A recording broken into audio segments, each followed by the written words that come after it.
Hello guys, assalamu alaikum. Welcome back to my world of Instagram conversations. How is everyone? Guys, we're all set and I'm going to bring in my guest and we're going to talk about her journey. We're all set.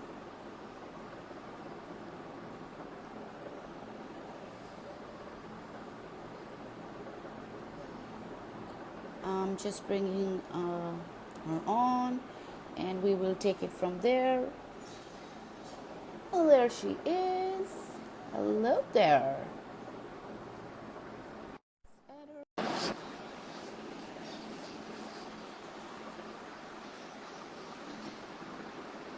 Hello. Hey, how are you? I'm good, love. How's our audio and everything's fine? Yes, I can hear you perfectly fine. That's amazing. I've been watching your videos and there's always that stagger, so that's great. Good sign. Yeah. So I just want you to do a bit of introduction for the audience and then we'll take it from there. Sure. I'm Lem. I live in Australia. It's 4:30 p.m. in Sydney right now, and Wish has invited me to speak about what? I'm not really sure. Let me know. All right. So I came across your page and I saw that you had posts regarding a lot about narcissism. I want Yes. you to talk about your journey and how you came across this word and what you want to tell the audience about it. It's been an encroaching word in the last sort of 5 years.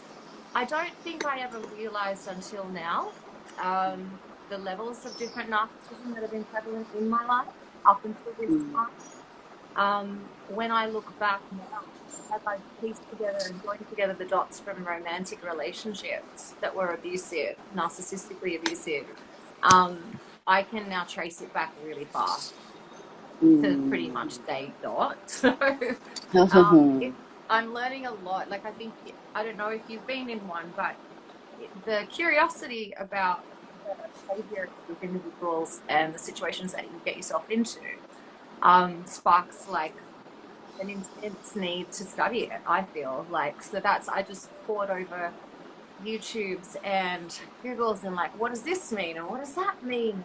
But they're not acting textbook in some case. So this person's more of a vulnerable narcissist, this person's more of a grandiose, and I'm putting together the different types of narcissism that I've been exposed to over the years and understanding their patterns of abuse So and their...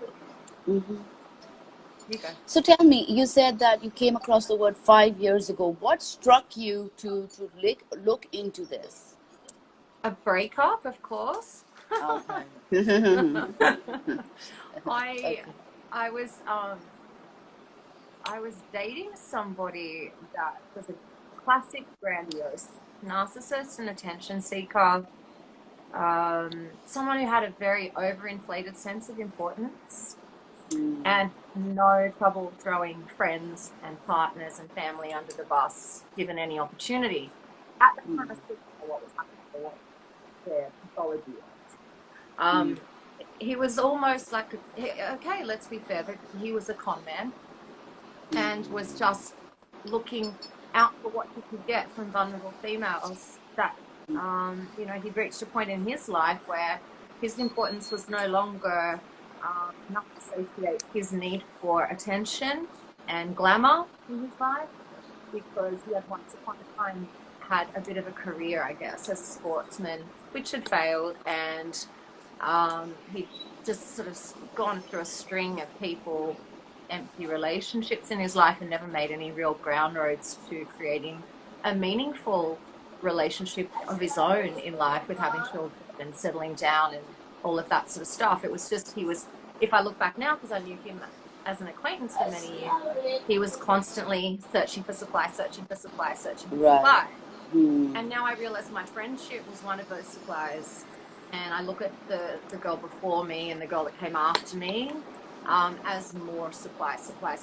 And when I say con man, I mean, there was certainly an element of ruthlessness involved when it came to improving his economical status and his social status. That was definitely a majoring factor in his motivations.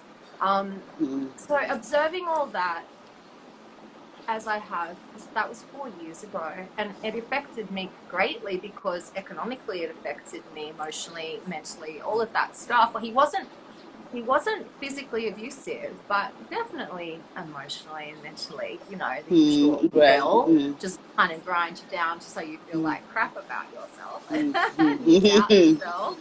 And, you know, they have suspect behavior and you call them out on it and they gaslight you and all that stuff.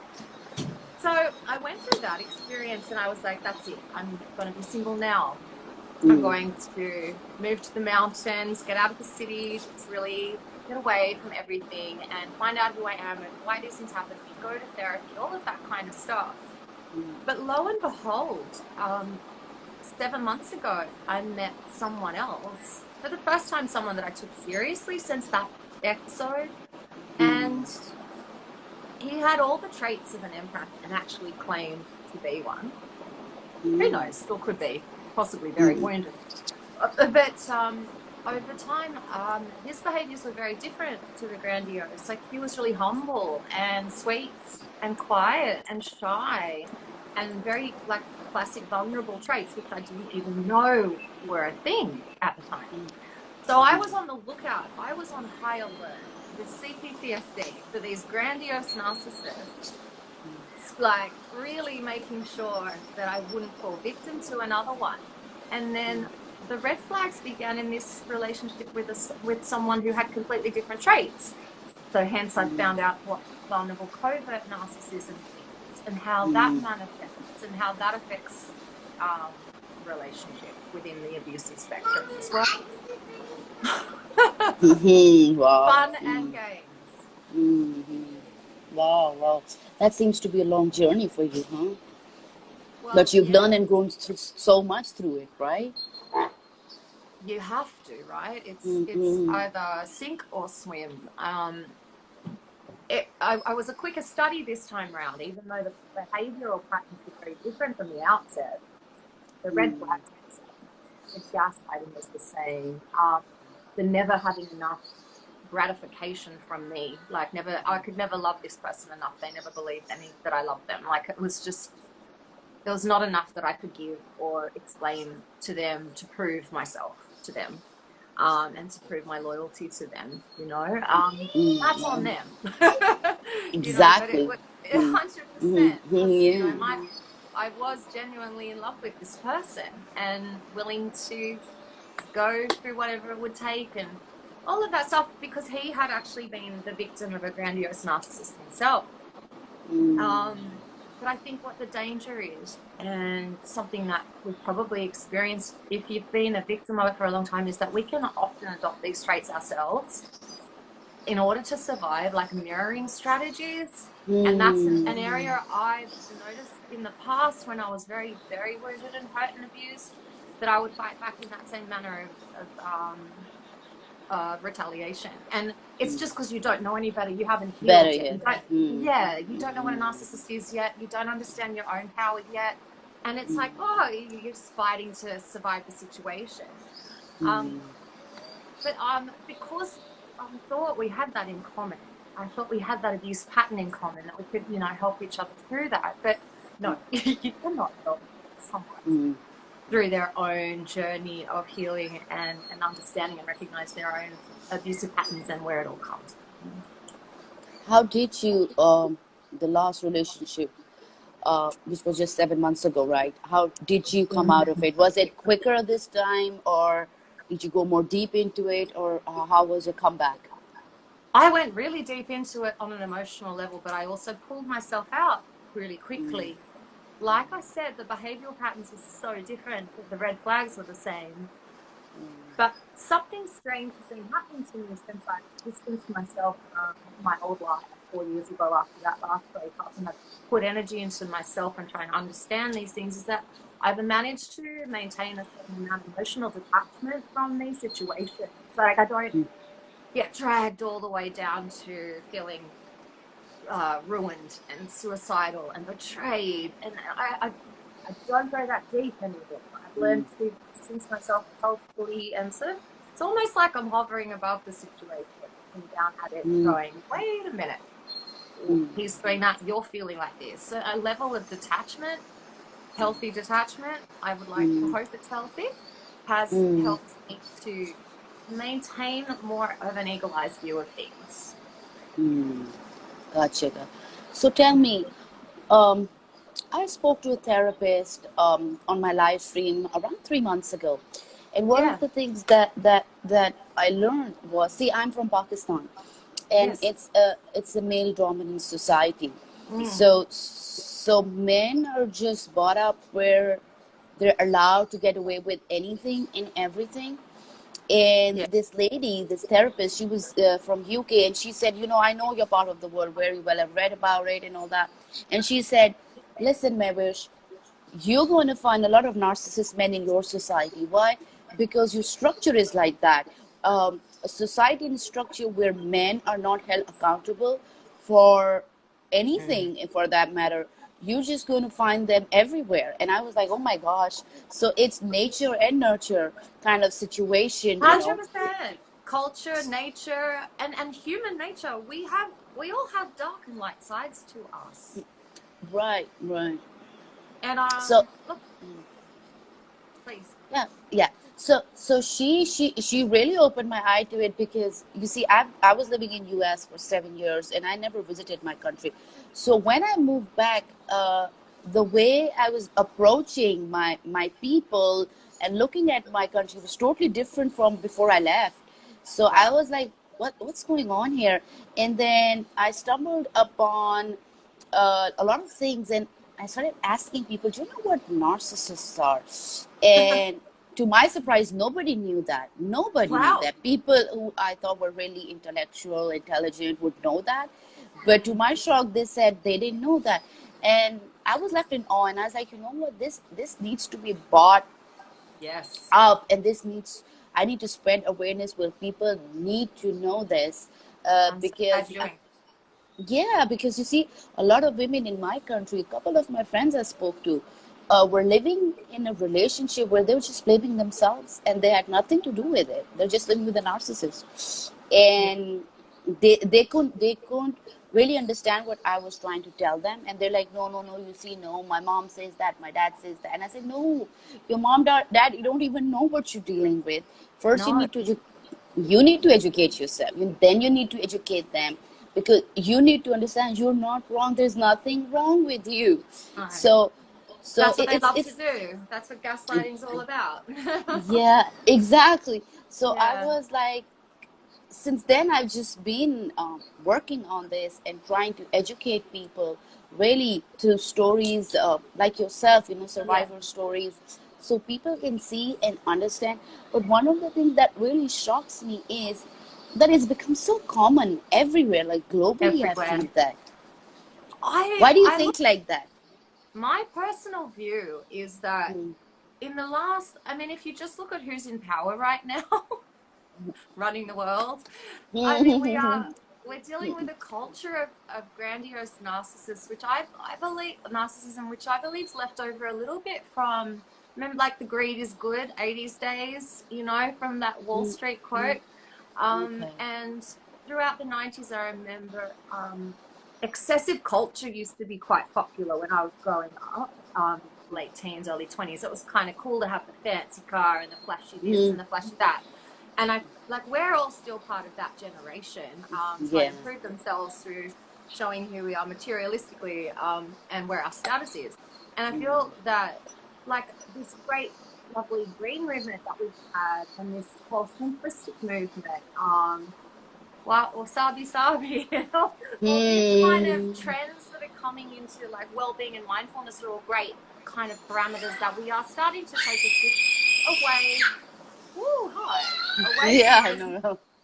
Away from those sort of ego-dominated situations that are running our life. They're running our corporations. They're running our countries. These men are running our families. I know I was in a marriage that was very much a power dynamic struggle for years, and still is, even after 13 years of divorce. And he's also from a different cultural background, similar to yours. Second to second to mother, or second to everyone, second, like last, basically. And I get it, but I feel like there is a shift. I feel, Yes.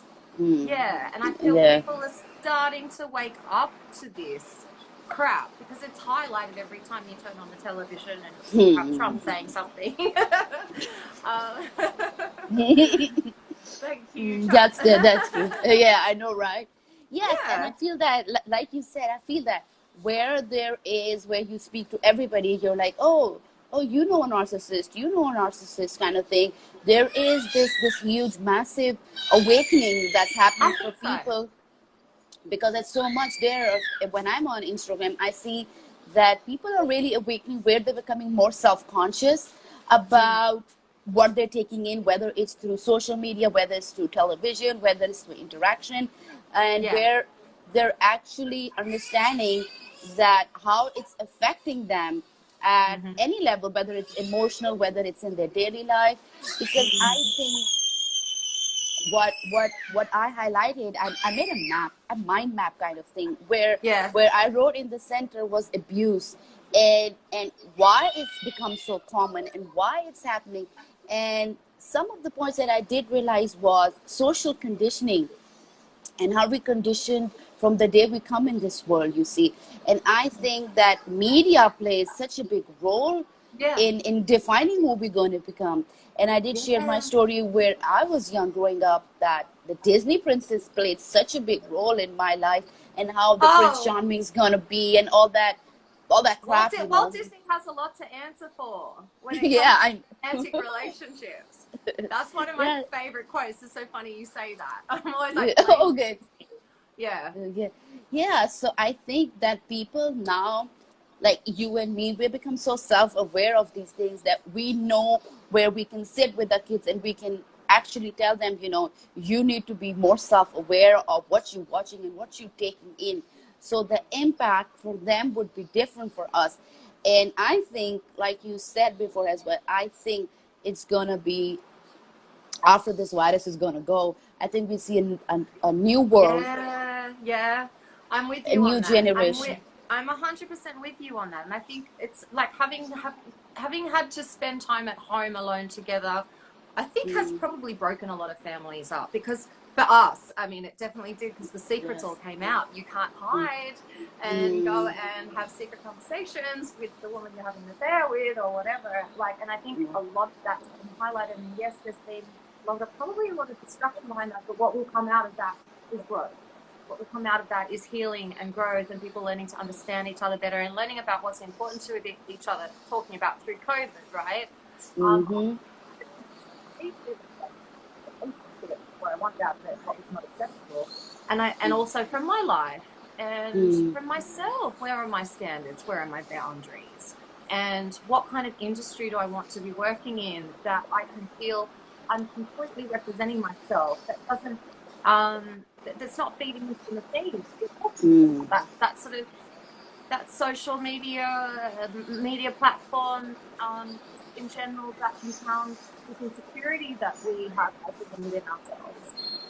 I've always been involved in therapeutic practices. I'm a Pilates instructor and a beautician, but these are very superficial practices. I'm now much more concerned with trying to help people on a bigger, deeper global scale.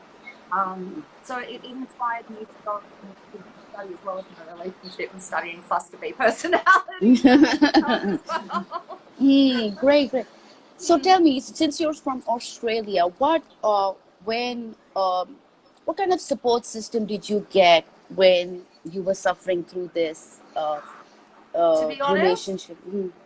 I'm such a quiet, like people that know me really well might not say this, but people that don't know me. I'm very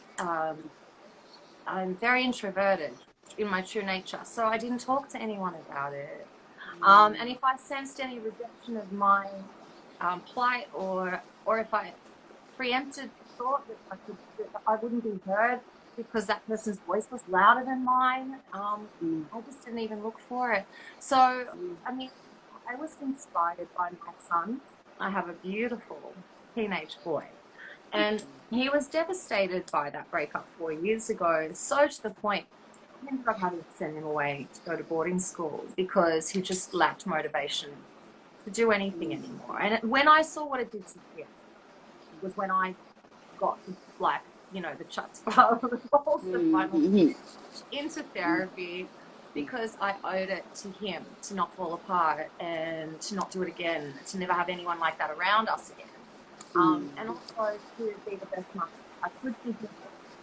And that's been a journey, because throughout that process I've realized, you know, that there are more and more of them in my life than I knew, that it goes all the way back to my parents, and that's how these things start. When you don't have a strong sense of love and who you are, and some self-validation from a very early age, then these things are just going to keep coming at you until you deal with them. And then God puts them there for us, you know, and you know, you can, I've been sort of, I've come from a place of not atheism, but just inability to recognize where my faith is, understanding that there might be a thread of it somewhere, but not being able to pinpoint it or harness it.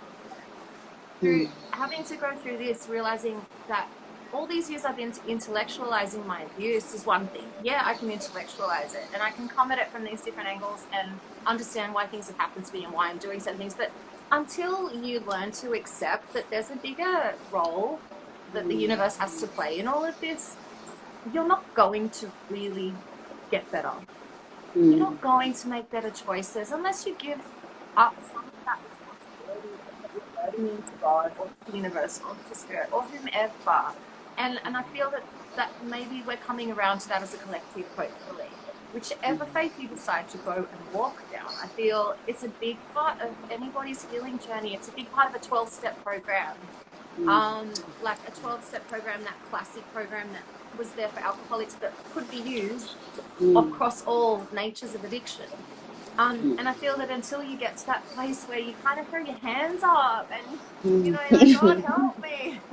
Right, yeah. God, listen. And like, I've been doing that for years, but God's only going to come and meet you if you meet him halfway. So, yeah, you've got to be willing to put that effort in and take accountability, because, I mean, you've got to come from a place of very radical acceptance, radical compassion, and radical accountability. So that is radical compassion for your abusers too, and radical forgiveness of them, or else you can't move on and you can't grow and you can't learn anything and be a better example for your family, and be a better participant in all your friendships and your relationships. Right. Talk a little about your healing journey. Okay. I was brought up in a spiritual environment, Okay.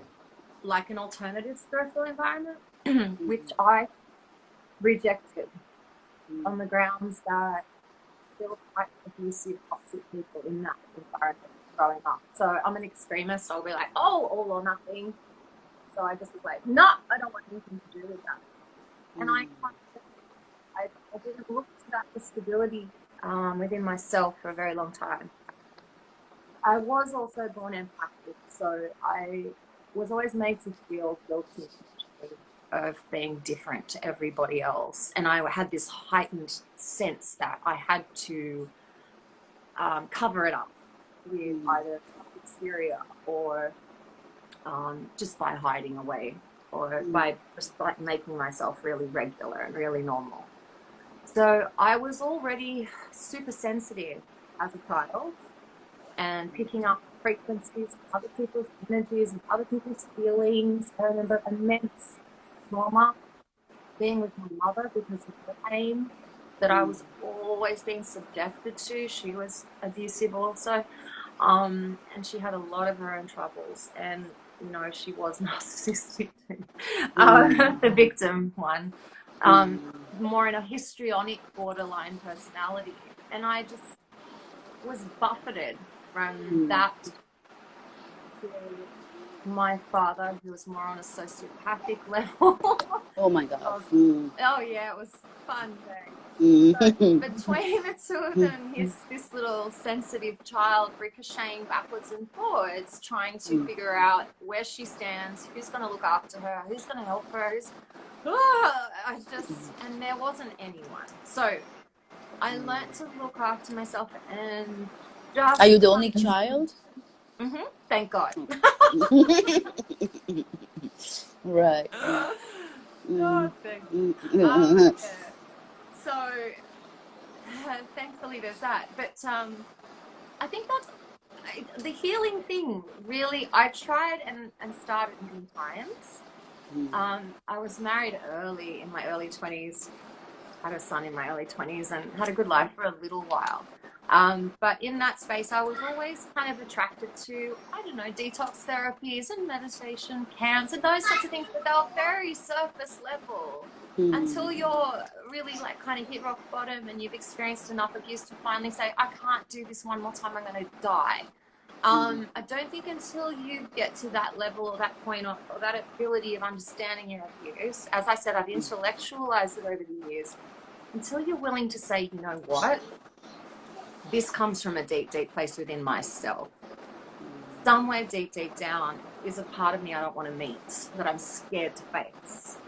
And it's because of the pain I'm seeing to meet my child and then go and do what we call shadow work or dark night of the soul, which is what I've just gone through, which is facing that part of me, and that exactly where I started there with that story is that little girl, you know, going in there and sort of meeting her on some plane, whether it be it through meditation or whichever therapy you want to use to get there, to sit in that space with the child, not the feelings, and be a support for them wherever you're at now. You've got to feel it all, and you've got to dig up memories that you didn't even know you had.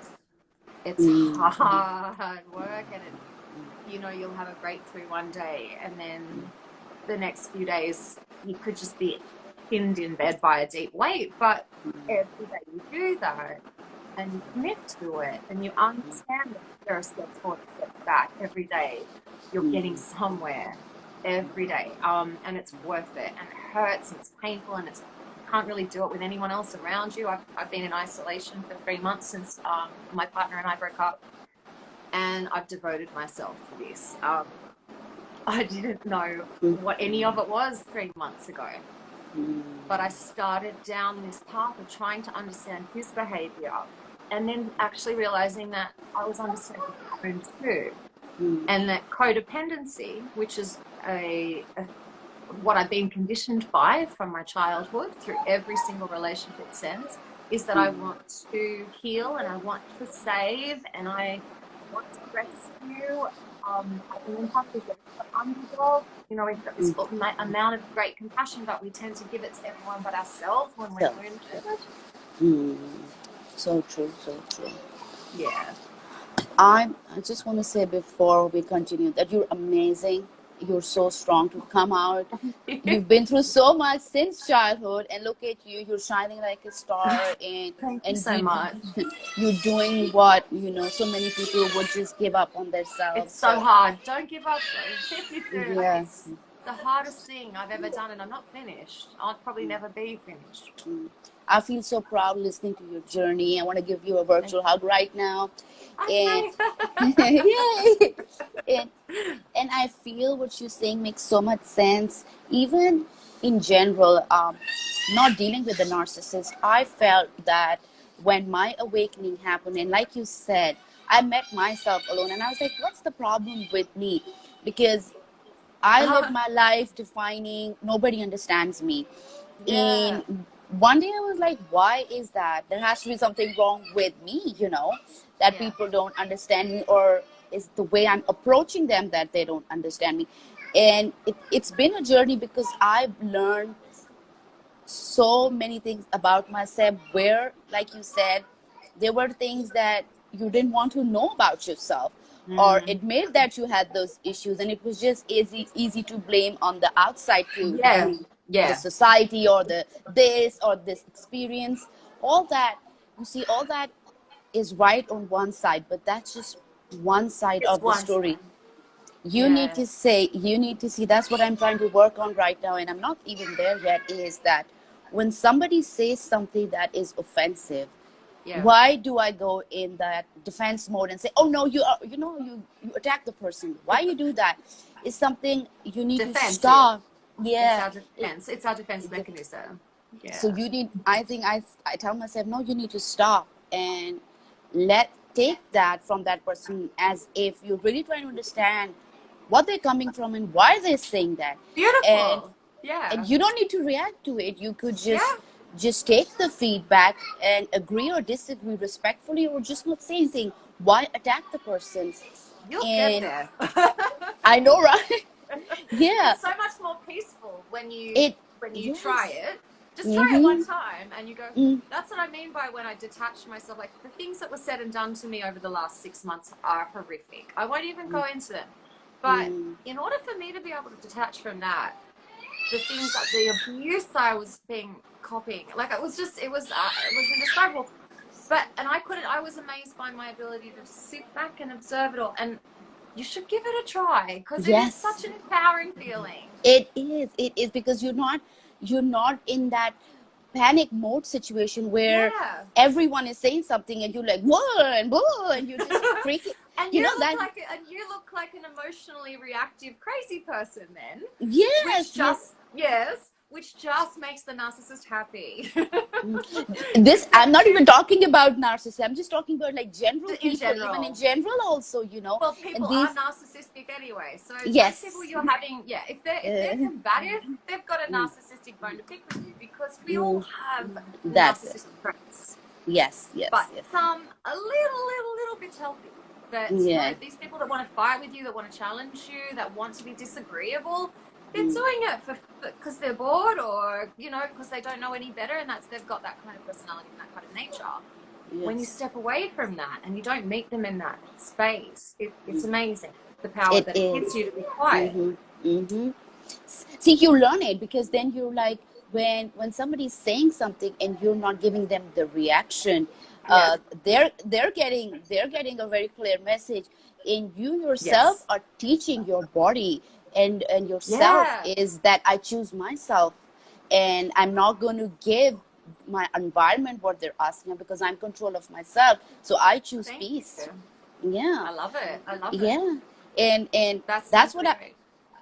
and I have a kid, okay, he's a toddler, so I'm learning a lot from him, where I'm like, okay, I'm not going to let the mommy monster out. Just let him do what he does. And I've seriously seen a big change and slip in that with my son, because I know most of the time when he's throwing a fit, it's got nothing to do with where I'm becoming like, oh, am I a bad mom? Did I do something? Am I making him a brat or something? When you just let him go through that fit or that tantrum or whatever he's going through, it passes on really quickly. And he comes up to me and he says, Mommy, I'm sorry. So he's recognizing Interesting. it. It's interesting when you bring up, because the first proof that I had that manipulation was an inbuilt thing in us as human beings was when my son was a little toddler too, and I Mm, realized that manipulation was the first thing that children learn, because you know how mm, like he was throwing something down on the floor and he'd see mm-hmm, me like a cup, his sippy cup, throwing it on the floor from his high chair. So I'd go pick it up and give it back to him. And then I'd walk mm, around to it and walk and he'd throw it again. And I'd look back and he's watching me, giving me this look. Like he's like watching to see if he's going to make me pick it up mm, again. So mm, when that was before he could speak, and it's funny because I think that children test us in that way, but it's interesting to observe them that manipulation is the first thing they learn. mm, Crying, because they're so powerless. Excuse me. mm, They're so powerless. They have no power of speech, and mm, they're these little fleshy things. But that's what they learn. Like mm, if I scream this loud, Mummy mm. will do this. Yes. Right. Yes. Yeah. There you Yeah. go.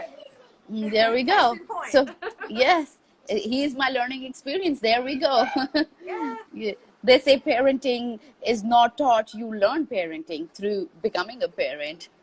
And isn't it funny that manipulation is the first thing babies learn as a survival skill? So, you know, it's not uncommon then to make that thread between manipulation tactics of narcissists to get what they want as adults, who are just really not very mature little kids themselves because they never really grew up past their age of wounding. Do you think that ever in the future there would be a cure for narcissism? Interesting. I'm in therapy right now with my husband's father, and I'm grey rocking it through it. It's co-parenting. It's not a relationship therapy, but it is to help us find a balance on how to manage our son's life going forward without him dominating. And I said to the therapist, I was like, look, can we teach him empathy? Is it? And she said, look, it can actually be taught. People can learn it. And funnily, I was reading, I half read an article earlier on how the new world, the new corporate world and the new economy going forward will have more space for empathy and compassion going forward, because we're going to be replaced by robots, right? So we're being run by narcissists, replaced by robots who can't empathize and compassion for humanity. You cannot build that. Right. Yeah, you can't build those sorts of things. But apparently, empathy can, and they do have compassion meditation courses. Like people that are very, very emotionally distant as human beings from their own conditioning can learn the concepts of compassion and empathy. This is what I've been told, the concepts, but can they learn them in practice? I mean, I don't think. I was watching another thing on empaths that apparently we have a different neurological structure also. Apparently our neurons fire differently, which was amazing for me to hear. That there are chemical differences and physiological ones. But I mean, in the case of why, I think it comes down to motivation. Why does anyone want to heal or learn anything? Is it to have a better relationship, a better life, because you're on the verge of destroying your life and everyone in it? Or does it come because you want more money?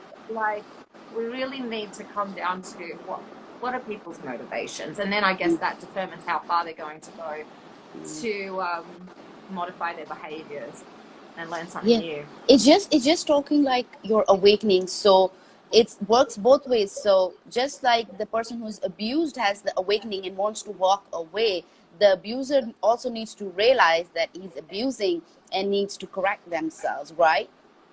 Right. And I don't think that that's what they really want. I think they'd just rather find someone else to abuse, because that's a lot easier. But you see, like you and I said before, if people are awakening and if the mind shift is changing and people are becoming more conscious, if they don't find their supply, they will have to fix themselves. Wouldn't that be awesome? What if, like we all just get so empowered and so confident that we don't fall for this stuff anymore? Wouldn't that be incredible? And who knows, like maybe within 10 to 20 years that will happen. Yes. I think a lot of us as strong, divine women that face children on our own, like I did, and have done it really tough, and lovely like yourself, becoming awakened and, you know, becoming this, you know, learning so much through your child about the world and behaviors. I mean, I think it's really up to us. I'm the mother of a son.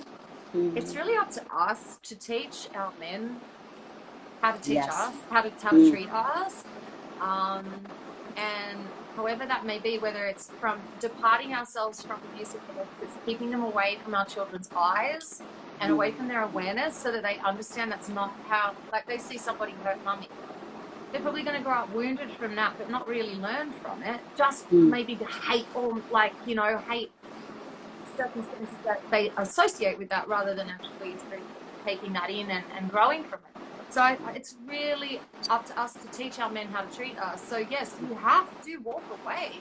When you have to set really, really high boundaries, high standards and strong boundaries, and say, no, Okay, even if it means losing them, losing the person you love, and even if it looks like you're giving up on them, I'm sorry, but you have to put yourself first.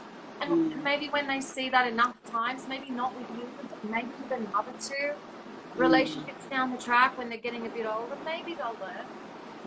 Right, right, yes. Yes, most definitely. And that's what I told my friends. And I said, listen, if you can't fix your husbands, and you're in that dilemma that no, because of the society structure and whatever, on my part of the world, I said, listen, then I said, you got a job, and that's a big one, is that you have Yeah, sons.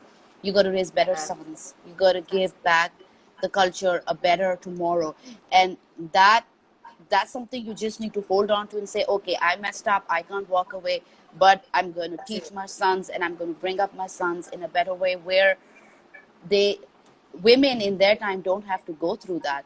So I totally Yeah, agree with you that we have a larger responsibility, especially yeah, towards our sons, where we need to teach them how they're going to treat any women in their life, so that the tomorrow is better than today. yeah. Open, honest dialogue. Like I have a teenager now, and I protected him from a lot of things when I was younger, but now, he's been away at boarding school for a while. God, I miss him so much, but he's coming back home like more and more grown up all the time. And Mm. I remember reading that, how like children go through a stage when their brain's growing in between sort of 1 to 2, when they're hitting all their milestones, there's a massive growth in their brain at that stage. The same thing happens in between 14 and 16 with Okay. young male adults. Their brain goes as fast as it did when they were doing 1 to 2. So they hit a lot of milestones in that time. So that was around the time that and I read that. I read that information. I spoke to a child therapist about it. It's like, this is when I need to tackle this now, because in those formative years is when his impressions of the world, relationships, and love, and his relationship with you as his mother will forge going forward how he relates to all other women and all other relationships. So yes, there's a lot of chance in those intervening years as well. But God, if you can solidify that stuff before they hit that age, then all the better. Right, very well said. So, on that note, what is your final message for the audience? Oh gosh, I encourage anyone who's scared to face the facts about their past, just deal with it. Just get it over and done with. It's like ripping off a really long band-aid Yes. or maybe a full leg wax. You have to do it. And Yes. male, female, and if you love the people in your life, if you love your children, if you love yourself, or if you want to learn to love yourself, you're only going to be able to spread that love through your family by doing this, is bite the bullet, dig deep, face the shame, face your fears, and get a great therapist. Try a few different ones. Do some energy healing. Stay away from people that hurt you, even if they're people that you know really, really well. Just do whatever you can to protect yourself and put yourself first and your family first. In whatever situation you're in, and commit to it, because like honestly right now with everything the energies the way they are, it doesn't take that long. I've sort of got through mine in about 3 months to a level where I feel completely confident that it might have taken me 2 years.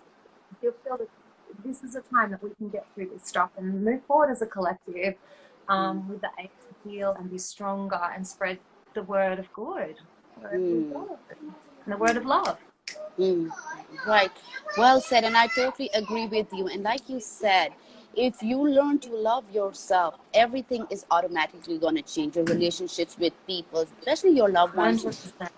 it's going to change. You 100%. will understand where they're coming from, and you won't be, like I said before, attacking them, because you would know where you stand, who you are, and that doesn't really define you what they're saying. So the That's real it. relationship, yeah, so the relationships around you automatically will fall into place, because you would know who you are now. That's it. And And the right people will come to meet you at that level. Yes, The they ones will. you left behind, they might not come up, but Mm, you will forever be attracted to new people that are mm. already on that level. So you Yes, can't yes. lose. You can You, only yes. learn more and gain more experiences with new people that are on your new level. Yes, yes, yes. Thank you so much for coming on board Ah, and thank sharing you. your journey. My Thank you so pleasure. much for educating everybody on board. And like I said before, you're amazing. I am in awe Oh, with all that you've been through, and you've awakened thank yourself you. and you worked on yourself. You're a beautiful soul. Bless you. I Thank wish you all the best in your you. future. Thank you, Kalish. Thank you so Thank you. much. Take care. Take care of everybody. We're out. Bye bye. Bye. Bye.